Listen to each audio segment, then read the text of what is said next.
Good afternoon.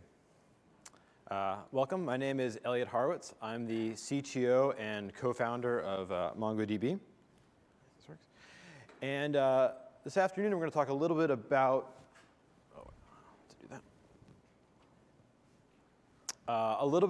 how to make your life a little bit more magical with sort of a lot of streaming and real time and making it easy to combine a lot of services. And a lot of what modern applications are doing these days is, the way we like to think about it is banishing batch operations. No one wants things to happen in batch on the weekend or at night. Things want to happen in real time, in sort of streaming in real time ways, connecting lots of different services to make things a little bit smoother for developers and for all of your actual end users. So before we get started, I thought it'd make a little bit of sense just to sort of see how much people are already using serverless and Mongo. So quickly, how many people here are using Mongo in production today? So about a third. How many are serverless or using serverless technologies? That's about half-ish. And how many people are using streaming, either like a Kinesis stream or a Kafka stream? So actually a little bit fewer than I would have thought. Maybe like a quarter. The lights are a little hard to count. So that's pretty good. So I think first let's talk a little bit about what we're going to talk about in this talk. So first we're going to talk about sort of a modern data architecture and all the pieces that combine that go into what a modern application looks like, why it looks like that, and sort of how to make that a little bit better. Then we'll talk a little bit about where MongoDB fits in, how to use it, where to use it, what kinds of services can you do with MongoDB. We'll go through some use cases, and then we'll go through an actual real-world example architecture. So this is sort of a big diagram of what a modern application might look like. So on the left-hand side, we've got clients, and these are different kinds of clients, and we'll go into the details a little bit later. We've got a sort of on the top, in the middle, we've got sort of your traditional persistent transactional databases. On the bottom, we've got your streaming services. On the top right, we've got sort of different analytics tools and analytics services. We've got event processing, and we've got sort of archival and sort of long-term storage.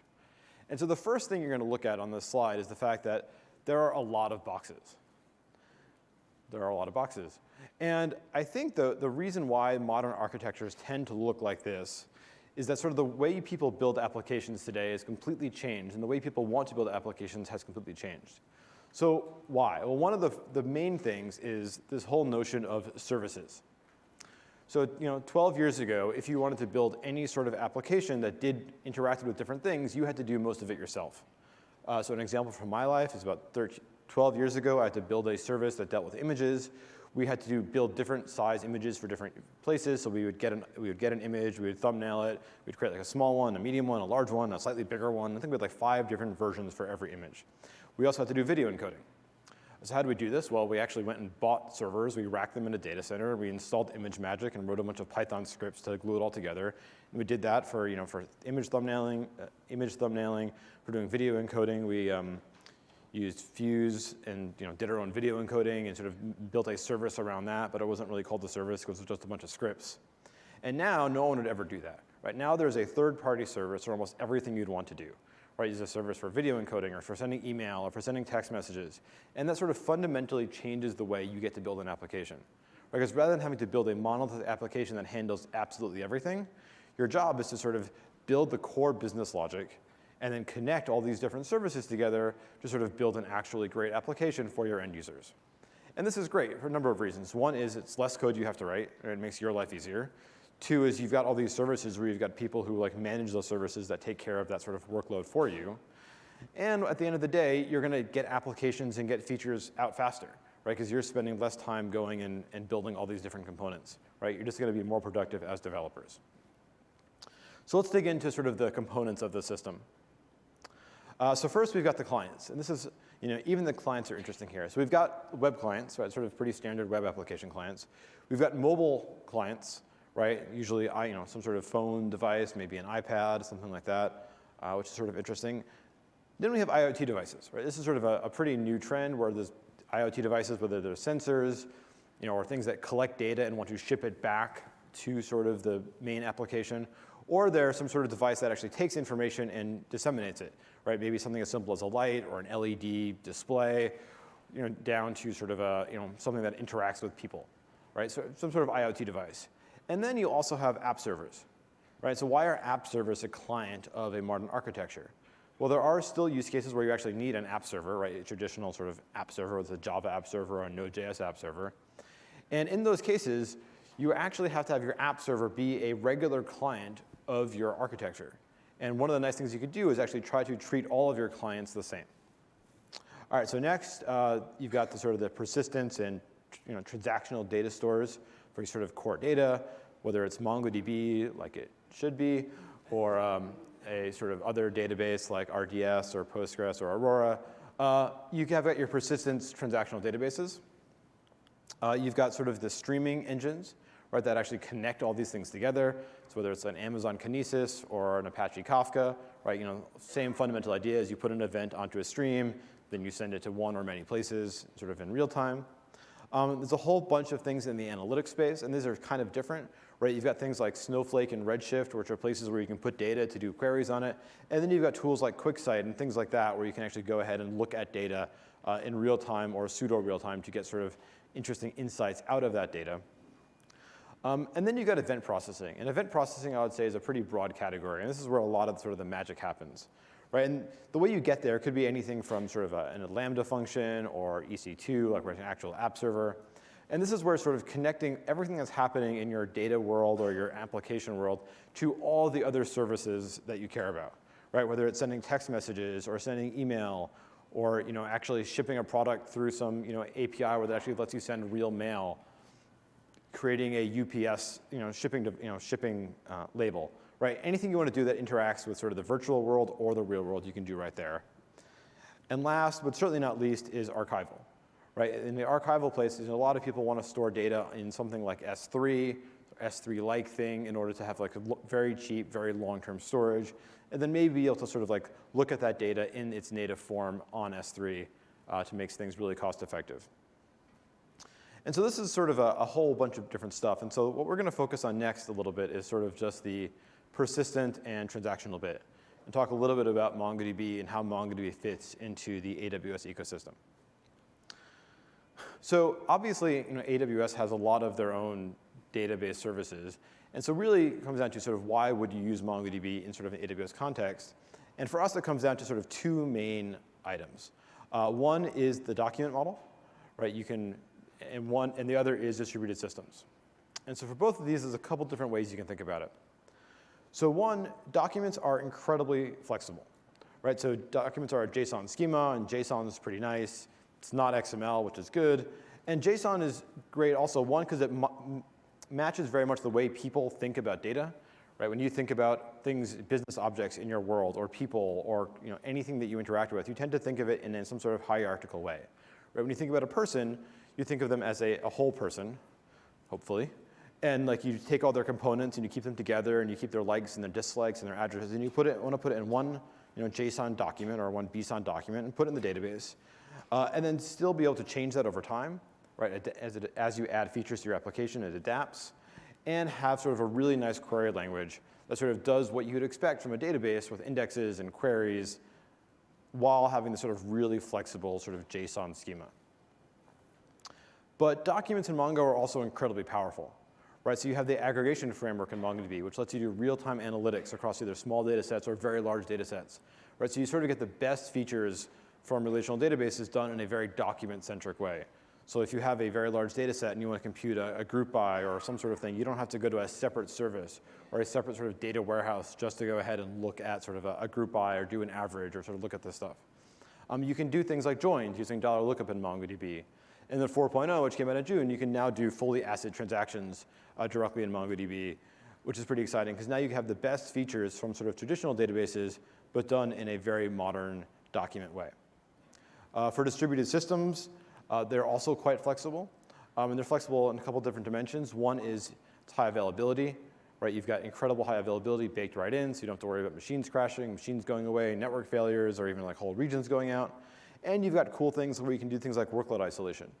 Right? So you can have different nodes in a Mongo cluster dedicated to transaction processing and different nodes in a Mongo cluster dedicated to analytics.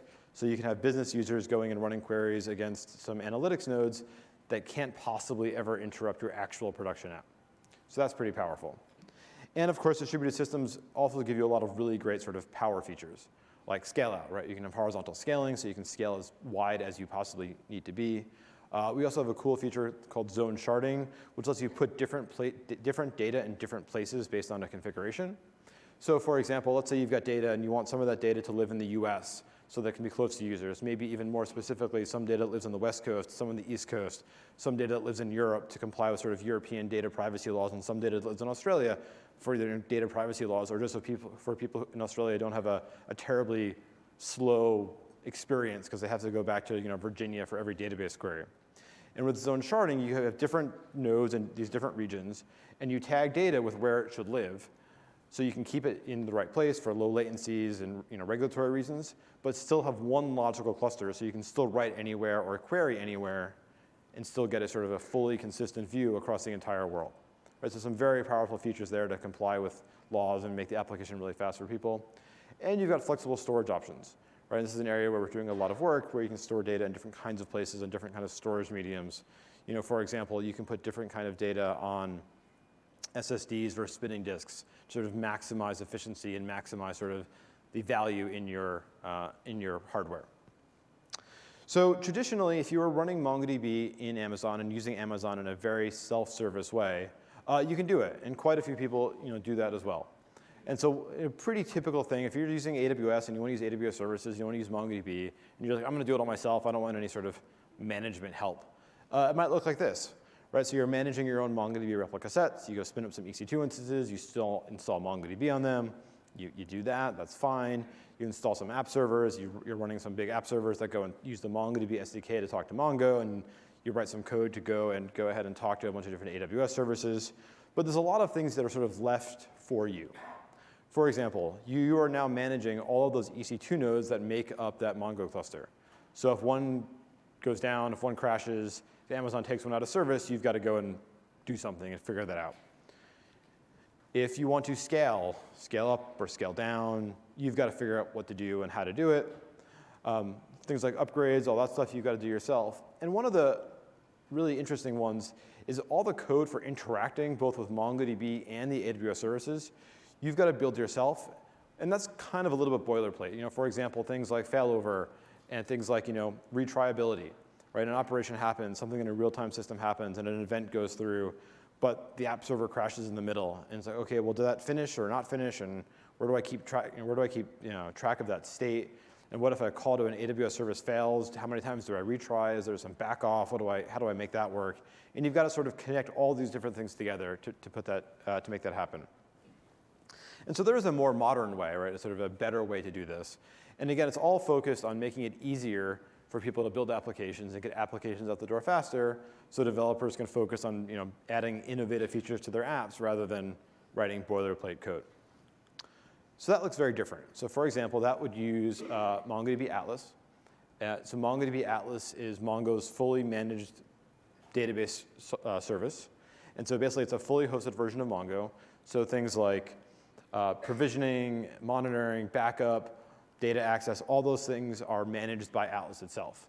Right? You go in, you create a cluster, you can scale it with a couple of clicks, you can scale it up, scale it down, monitoring's built in, backup's built in, it's all kind of just there for you. And then it's also secure by default, so you can connect it to your own VPC. So like every project in Atlas gets its own VPC, you can connect it to your own VPC through VPC peering. So it's a fully managed Mongo service that sort of makes your life much easier. If you go up the stack a little bit, we've got a new thing that went GA in June called MongoDB Stitch. MongoDB Stitch is a serverless platform for MongoDB that we'll dig into a little bit more. And it's got a bunch of different services like triggers, functions, and also a JavaScript wrapper for sort of the entire AWS SDK based on the Go version. And what's great about Stitch is what Stitch lets you do is connect sort of everything happening in your database or in your data flows directly to all the AWS services that you want. Right? So you can go directly from events happening in the database to driving sort of anything you want in the AWS ecosystem, or vice versa. So what is Stitch? So it's a serverless platform. And really what that means is you don't have to think about scaling. You don't have to think about what size servers there are, how many there are. You just sort of write code, configure things, and everything else is sort of managed for you. And it really seamlessly connects everything happening in your Atlas world directly to sort of the AWS ecosystem. So there are 4 main Stitch services right now. The first one is called Query Anywhere. And what Query Anywhere lets you do is directly query MongoDB from anywhere, frankly. And the way that it works is you can write a regular Mongo query, sort of in a web browser, in a web app, or on a mobile phone, and you actually write a full MongoDB query, like a regular query. It goes through Stitch. Stitch modifies that query to make it safe, and then sends it to the database. So this means that developers can write regular queries. They get the full benefits of query optimizers, everything like that, and you don't have to go and write custom APIs for every different kind of access you want to the data.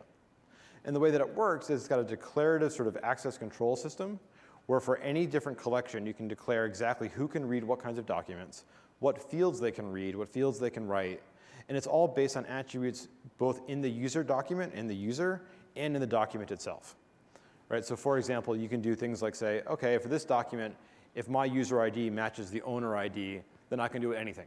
Or if my user ID shows up in a list of readers, then I can read these 5 fields. And if my user ID shows up in a list of sort of admins, I can read everything and modify these 3 fields. So you've got a very sort of flexible way to sort of control this in a completely declarative way. And so you have native SDKs, both for iOS devices, for Android devices, for the browser. So then you're writing regular Mongo queries. So now if you're a developer and you want to go ahead and sort of build a new web app or a new mobile app, you're not going ahead and building a REST API for every different access pattern, or sort of you're not building a query language in sort of a REST API. You're just writing a regular Mongo query on any device and letting it go directly to the database. It's got sort of full auth integration, and it's got the full MongoDB query language built in. The next service in Stitch is functions. And functions are similar to Lambda, similar to AWS Lambda. It's serverless JavaScript, so JavaScript functions as a service. And it's very different sort of by purpose, right? The really purpose for Stitch functions is service integrations, right? Integrating Atlas with different AWS services like SES, or integrating it with things like Twilio for sending text messages, right? So really more of an integration point rather than running sort of heavy code. It's really meant for very lightweight operations, very lightweight things, and great for querying Atlas, for example. So just to sort of understand the differences between sort of Stitch functions and Lambda functions. So Stitch functions are per millisecond billing, so it's a very small granularity, they're meant for very short amounts of things, great for things like service orchestration, database triggers, and they're only in JavaScript. So in Lambda, it's 100 millisecond billing. For Lambda functions, the smallest unit of billing is 100 milliseconds and 10 megabytes. And in Lambda, it's 1 millisecond. And in Stitch functions, it's 1 millisecond and 1 megabyte. And in Lambda, it's 100 milliseconds and 10 megabytes. So it's like 1,000 times smaller granularity. But the overall price, like the per millisecond gigabyte, is actually the same. So it's really meant for sort of real-time things where everything's happening in real time. You're expecting to have lots and lots of very tiny things. So if you have like a million inserts into your database and every single one of them calls a tiny little JavaScript function, it's not going to be a pricing problem. It's actually very cost-effective. Lambda is probably better at sort of like longer running functions where you want to do some sort of heavy computation, or if you want to sort of package it with a bunch of libraries and sort of do bigger things there, or use sort of a whole bunch of different languages. And we'll go through some examples a little bit later about like what you might want to do there. The next Stitch service is triggers. And triggers is sort of is exactly what it sounds like. It lets you observe things inside happening in your database cluster and trigger JavaScript functions executions when those things happen. It all happens in real time. It's based off the change streams inside of MongoDB. And so basically what you do is you say, hey, if there's this collection I care about, and every time a document is inserted or updated in this collection, call this JavaScript function. Right? And that JavaScript function can do anything that you want. Right? You can send a text or an email or go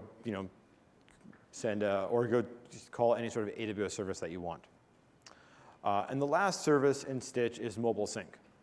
Mobile sync, again, does sort of exactly what it sounds like. It lets you synchronize data automatically between a Atlas MongoDB cluster and an embedded version of Mongo. Right? So we have an embedded version of Mongo that you can embed directly in sort of an iOS or Android application. And with mobile sync, you can sort of synchronize those things automatically. things happen in real time. And if you go offline, there's sort of a conflict resolution thing that happens on your phone so that you can sort of adapt and sort of ask the user what happens. And MongoDB Mobile is GA, came out a few weeks ago. And yeah, again, merges and conflict resolutions happen directly on your phone. So what are some use cases, right? How are you going to go ahead and sort of put these things together? So in the most simple case, maybe you want to go ahead and sort of use Kinesis streams and have them sort of interact with your data. And this could be anything, right? There's lots of things you want to do with streaming data. For example, maybe you just want to go ahead and every time someone places an order in your e-commerce system, you want to go ahead and actually go and put it on an LCD display in your office, right? Something very simple that you can do very easily with Stitch triggers and sort of Kinesis. What about event processing? Right, so you're using Lambda, you're using Stitch functions, and what you're probably doing is things like sending an email, sending some sort of notification out to someone. Maybe it's actually going and generating a shipping label, something like that.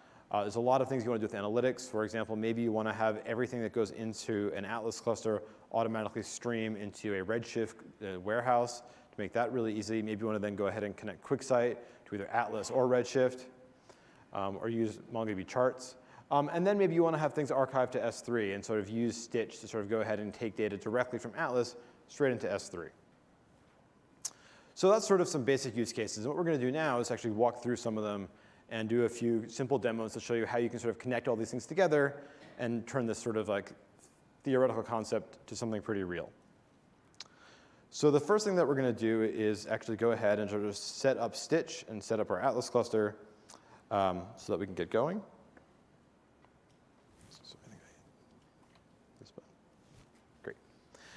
So this is the Atlas UI. So this is for managing clusters. I've got one cluster already created. If you wanted to go and build a new cluster, you would have this little form. There's a bunch of things you can configure. I don't have time to show you all the sort of the cool features. But one of my favorite features is that you can have global clusters with Mongo, like I talked about before, and you've got this cool map that you can play with that I highly recommend going and playing with because it's fun. You can go and sort of decide where you want to run this and choose your region. Choose whatever size you want, so on and so forth. You just press the button, and then you hit Create Cluster, and it will go get created. If you want to edit your cluster, you get the exact same UI where you can just go ahead and edit it. Anything you make a change to will be done sort of in background with, in a rolling fashion, such that you never have any downtime. Your application is never actually down. Then you can go ahead and sort of build a Stitch app. To build the Stitch app again, you're just going to go ahead and click Create New Application, fill this all in, and do that. I already have one. So then this is what the Stitch UI looks like. And so this is a blank Stitch app. And so what we're going to do is sort of, again, just do the basic setup here. So the first thing we're going to do is connect this to AWS. So the way that works is there's a bunch of different services we support. So we're going to connect it to AWS. So I'm going to call it AWS. You can actually have multiple AWS services inside of one Stitch app, because maybe you've got different IAM users that have different credentials, or you want to connect to 2 different accounts. So you're not limited to one. You can have as many as you want. So I'm just going to go ahead and, don't worry, I'll remove these usernames and passwords momentarily, right after this talk. And then go put that in there. Cool, so now I have my service set up. Now, one of the cool things that you can do with Stitch is you can actually let end users directly call JavaScript functions with 2 things. And when those work, there's actually a whole rules engine that can tell you what users can do what functions, who can access what, can I actually make this S3 call, can I access this bucket. There's a whole ACL system built in. And I don't have any time to show you any of the cool parts of that. So we're just going to make some simple rules that let me do almost anything I want. But it is fun to play with. Basically, you have a JavaScript declarative condition in here, that lets, a JSON declarative configuration here that lets you sort of control who can do what. We're not going to do that right now. So I just gave access to all of S3, so that's fine. And now let's go ahead and just make sure this works. So what I want to do is go ahead and upload a file to S3. So we're just going to create a function. We're going to call it test S3. We'll make it private. We're going to, again, more rules engines and ACL stuff that you can control here, but we're not going to put any of that on for the moment. Great. So what we're going to do is we're going to get the AWS service. So you're just going to get sort of this context, this global variable, get the AWS service, get rid of all this. And luckily, our documentation has an example for S3. So we can just go ahead and copy this. Makes my life easier. I'll just return this. Now we need to know a bucket. I have my S3 console over here. So this is the bucket we're going to put things in. It is empty. So this is just, again, the AWS API inside of Stitch is a JavaScript wrapper around the Go SDK. So anything that you can do in the Go AWS SDK, you can do in Stitch, which is basically everything. We're going to go do this. That seems correct. We'll go run it. I don't know why I put this there. And I forgot one more thing.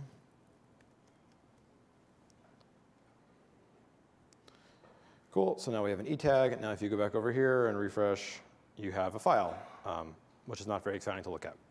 So now we've gone and connected our Stitch app directly to AWS. So not the most exciting. So what can we do? What can we actually do with this? So the first thing we can do is start taking events from MongoDB and putting them on a Kinesis stream.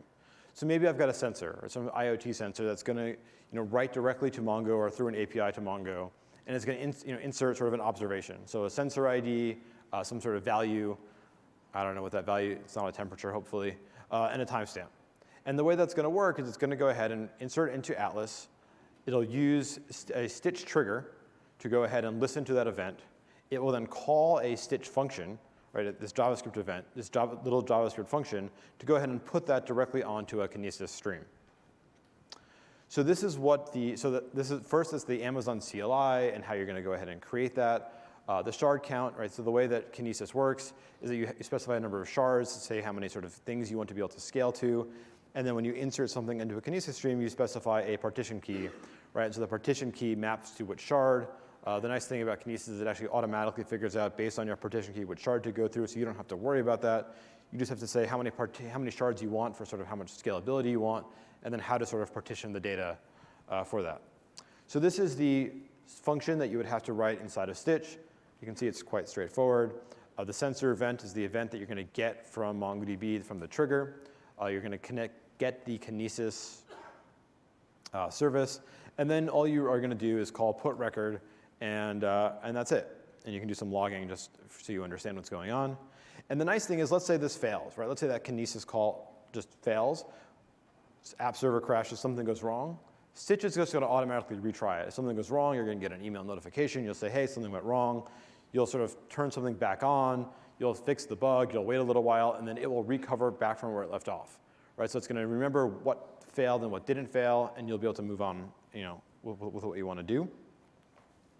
What if you want to consume things directly from Kinesis? Well, that's a little harder. So Kinesis, by default, only has sort of 4 places you can go ahead and put data automatically. Unfortunately, it's not very configurable, so you're sort of stuck with what they give you. But there is an API to pull data out of Kinesis. And so the way you would do it is first, so let's say you want to build it. So first you're going to have in your sort of app server, probably sort of this is a Node.js sort of version of this. First you're going to set up your connection to MongoDB, which is just going to look like this, right? Connecting to a regular Mongo cluster. Then you'll go ahead and actually sort of process the records. So for each record you pull out of Kinesis, you're going to go and update a count in MongoDB in this example. And then you're going to go ahead and sort of, at the end, sort of shut everything down. So let's actually go and try this and see what we can do. So what we want to do here is sort of the very simple example of taking a insert directly into MongoDB and putting it onto a Kinesis stream. So I've got this function over here. So the first thing we're going to do is write the function to actually go ahead and insert onto the Kinesis stream. So we'll create a new function. Save this one. We'll call this event hook. Make it private. Save it. So again, luckily we have an example right here. So what we're going to start with that. OK. So first, we're going to get our AWS service again. We're going to get Kinesis. And it's simple as sort of calling put record. So the data is going to be, so we're going to make this the event. We're going to have a result over here. So you're going to get the full document. You're going to turn that into the data that's going to Kinesis. So we have a stream that we set up already. So if we come over here. So the stream is called sensor stream. The partition key, since we want to sort of keep events for a sensor together, we'll make the partition key the sensor ID.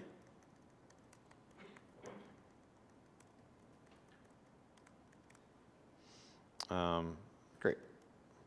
Now, to make this a little bit easier to debug and sort of to show that we're going to use sort of make this all sort of not asynchronous. And then we're going to go ahead and sort of log this result so we can sort of see it a little later.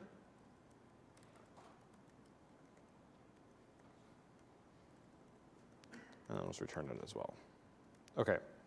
So all we're doing here, again, is taking sort of a event from this sort of change stream. We're going to then put it on a Kinesis stream, and that should work. So let's go ahead and do that. So we need a sample document. So we've got full, and I'll show you where this comes from in a moment. And it needs a sensor ID, call it foo. And then if we run that, we get a sequence ID. Now, in theory, I could show you in here that it worked. Sometimes it takes a while for the monitoring page to actually update in real time. They maybe should use more Kinesis themselves. But you can do that there. So now let's go and actually make this a trigger. So all we have to do is we go to triggers. We say add a database trigger. So we select our cluster. Now in our Atlas cluster, we can go see what data we have. And then what we're going to do is we're going to put the database name in and the collection name that we want to listen to. We want to go for all inserts. We want this trigger to happen every time I insert something into MongoDB. And the collection I want to use is sensors.observations. So let's go ahead and move this over here.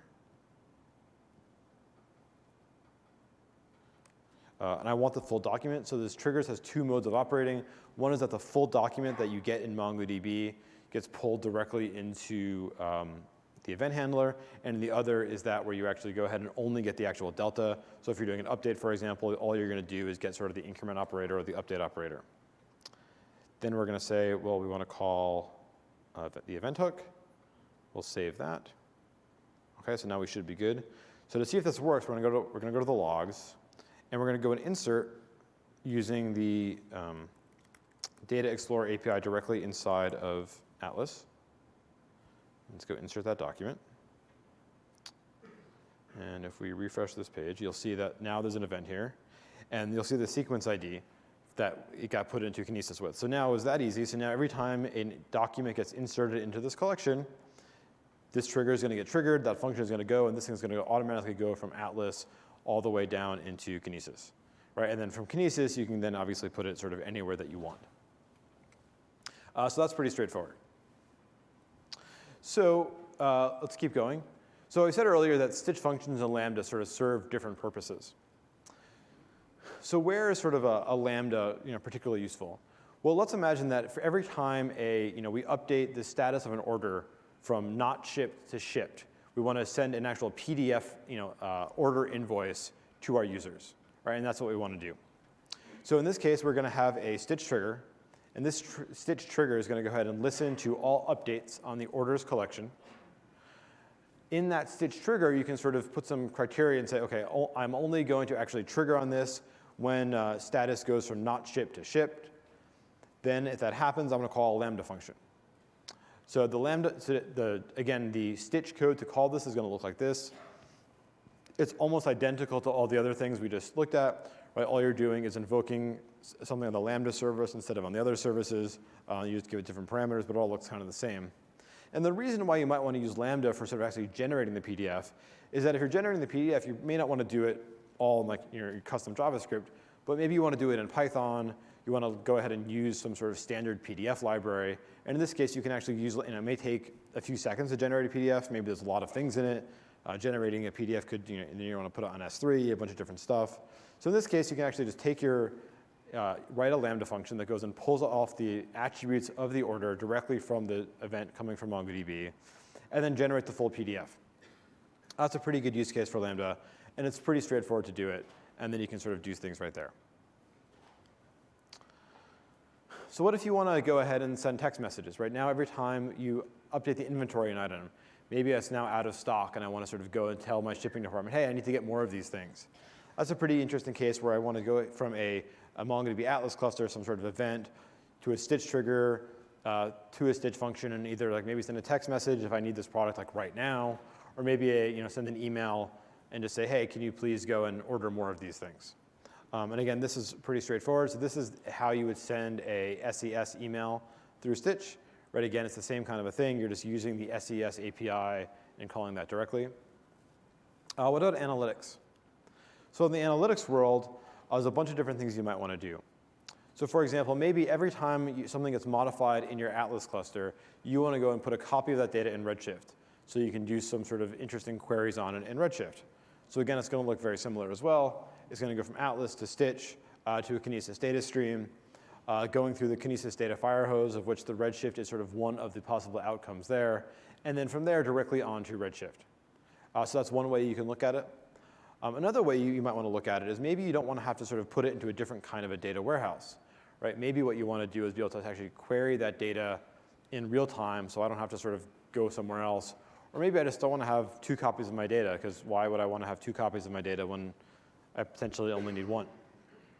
So in that case, what you can actually do is actually query MongoDB Atlas directly with Amazon QuickSight using the Mongo BI connector. For those of you who don't know, the Mongo BI connector is basically a SQL proxy for MongoDB. So you can run inside of Atlas. It mimics the MySQL wire protocol. So anything that speaks the MySQL wire protocol can go ahead and talk directly to your Mongo instance. It works in Atlas or not in Atlas. It supports all read-only MySQL queries. I think it supports sort of basically everything in the latest version of MySQL, so that's pretty cool. And then you can go ahead using QuickSight, because QuickSight supports MySQL, and you can actually just connect QuickSight directly to Atlas without having to jump through any more hoops. So let's just show you sort of just how simple that is. So what we're going to do is, back over here. So over here, we've got our cluster. So I said before, editing the cluster is pretty straightforward. So let's say we wanted to turn on the BI connector. I already have it on, but just if you wanted to turn it on, you would come down to sort of the edit configuration page. You'd go to additional settings, and you would just turn on the BI connector, right, like this. You can configure the BI connector to either query secondary nodes if you don't want to sort of impact production traffic, or you can say, I want to hit from the primaries because I want it to be consistent, because maybe I want, for whatever reason, you want that to happen. There's a few little options you can have there as well, and then you just go and turn that on. And so now I've actually got a BI connector running. It's running on the same nodes as my regular Atlas nodes, and I can go and connect to it directly either through the MySQL shell or anything that speaks MySQL. So in this case, we're actually going to go ahead and connect it directly from QuickSight. So here is the Amazon QuickSight UI. So we're going to go ahead and create a new data set. And we're just going to create the data set from MySQL. I'm being blind. It's right there. So we're going to call this, so the data set we're going to look at is an Airbnb data set, because it's got some interesting stuff in it. And so now, if you come back over to Atlas, it tells you if you want to connect to a BI connector, here's how to do that. So here is the host name to use for MySQL. The port is 27015. Let's go figure out what data we want to actually go look at. So in this case, we want to connect to the Airbnb database. And my username is demo. I'm not going to tell you my password.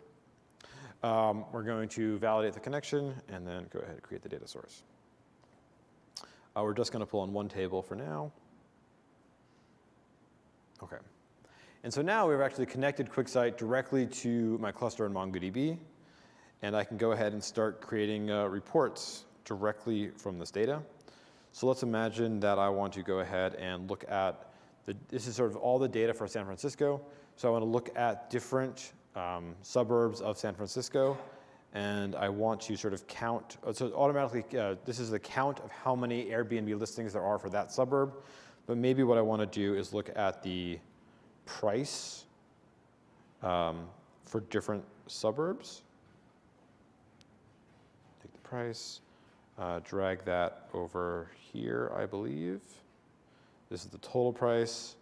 And now we can actually go ahead and, hold on. No.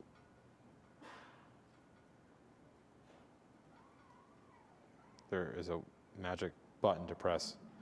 Well, you can see it's computing the total price for each neighborhood right now. I know there, that I'm going to stop trying to figure it out.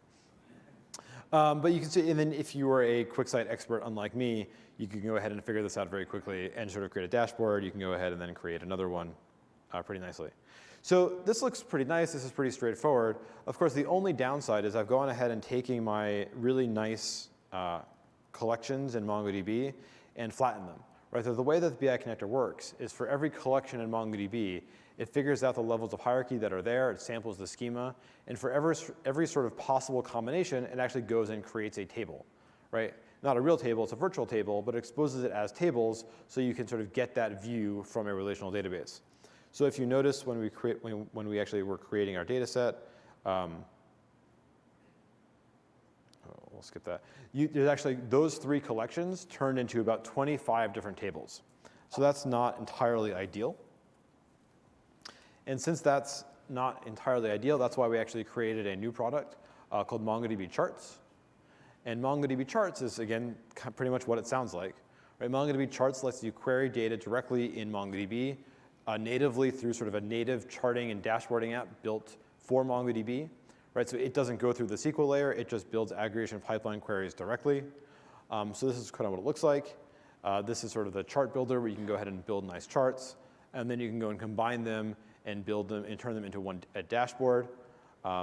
If you want to go play with it, it's actually in beta right now. So you can go download it, try it, and start poking around.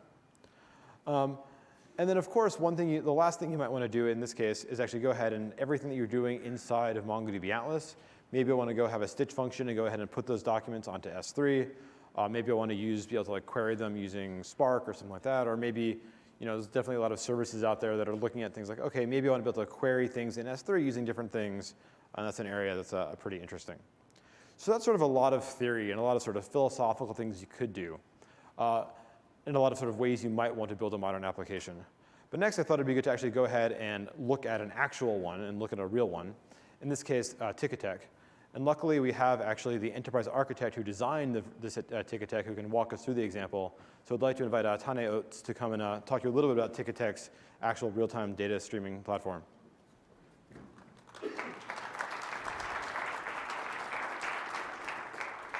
Thanks, Elliot. Before I get into how real-time streaming architecture drives data across our business, has anyone heard of Ticketek here in this room?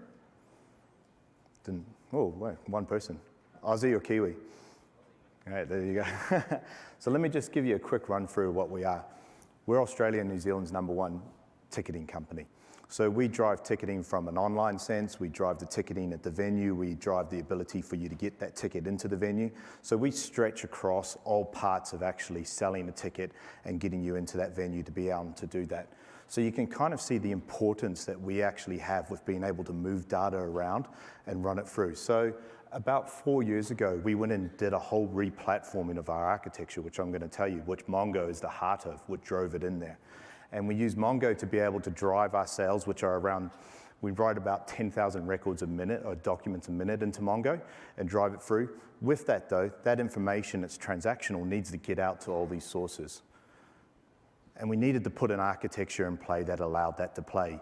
And what we did is we essentially moved our world and our industry away from batch files, CSV files going out via SFTP and such, and take it into a real streaming architecture. So we had to feed a real-time analytics dashboard. We had to feed a data warehouse, which is like Redshift there. We had to be able to feed what we call is tools that people use to understand how the venues are actually selling, how they populate, what it's selling right, to make decisions about how they maybe market that on sale, how they maybe move seats around, how they reprice it, to do those side of things. And the other part we had to do is we had to bring all of our clients on this journey. So the clients of our business are venues, are promoters, and they all use data to make their own type of decisions of what's going on. And we had to bring them along to be able to take real-time data streaming, because there's no point bringing a whole architecture together and then say, here's what you're going to do, but no one can actually work and consume that. So our journey over the years has also been bringing these type of parties to cloud-based platforms to be able to take this information. So while you can see up here we have data that's coming in from Mongo in the very left, that's, as I said, that's the heart, that's our transactional database of what we're going in there. We then have a system that sits there and polls and pulls that information off and then pumps it into a Kinesis data stream. As Elliot's been talking today with the introduction of Stitch and Stitch triggers, that's where that sort of plays, and that's where that would actually go forward with us in there. But at the moment, we run that on, currently at the moment, AWS Fargate, container-based side of things. And what it does is it pushes into streams. So we've got ranges of data objects that are being written, documents that have been written into Mongo, go into streams, and we've got sets of Lambdas that are consuming those streams and then doing different things with that data. Sometimes they might be pushing them into just another data source, another stream based on some bit of information in it. Maybe it's a sale information for a particular venue, so it needs to go into them. Maybe it's some type of customer information that needs to go into our analytics or our data marketing team. And all they do is they get that data, Lambdas go and enrich that data possibly, and then pass it along to another stream, which actually then has Lambdas sitting on the end of it. So we have a continual streaming and enriching process that goes along and feeds these different sources. And eventually you get into, as you can see there, we run things into our Tick data warehouse. We put it into real-time sales, which is running off of Elasticache, Redis aggregation databases. We, and as I said, we push it out. Currently, we push out into Microsoft Azure environments, AWS environments, Google Cloud environments for other parties that are actually doing that. So we don't drive that they have to be particular into one cloud platform or not. What we do is we drive in to take the data in real time. And that's really the heart of what we actually do. And if you think about where I sort of talked about Mongo being the heart, our streaming architecture is the arteries that's going around, that's driving the parts of our business that run off of data, which are the limbs and all of that side of things going in there. So that's what we're going to do. What we're doing now. What we're going to do and take this on with the introduction of Stitch, as what I mentioned, is we're really excited about Stitch triggers. That takes a part of our infrastructure that's where you can see underneath Mongo's this Mo2KI, which is actually just short for Mongo to Kinesis. Very simple in there. That's sitting there and it's running on that side of things in there. And that's just a purpose-built polling of the ops log. So with Stitch triggers, we can actually remove that and actually get into more pure serverless architecture that we're running through the rest of the environment. So we're really excited for that coming on board and looking forward to the future to how we can keep driving through what we do with our data. Thank you.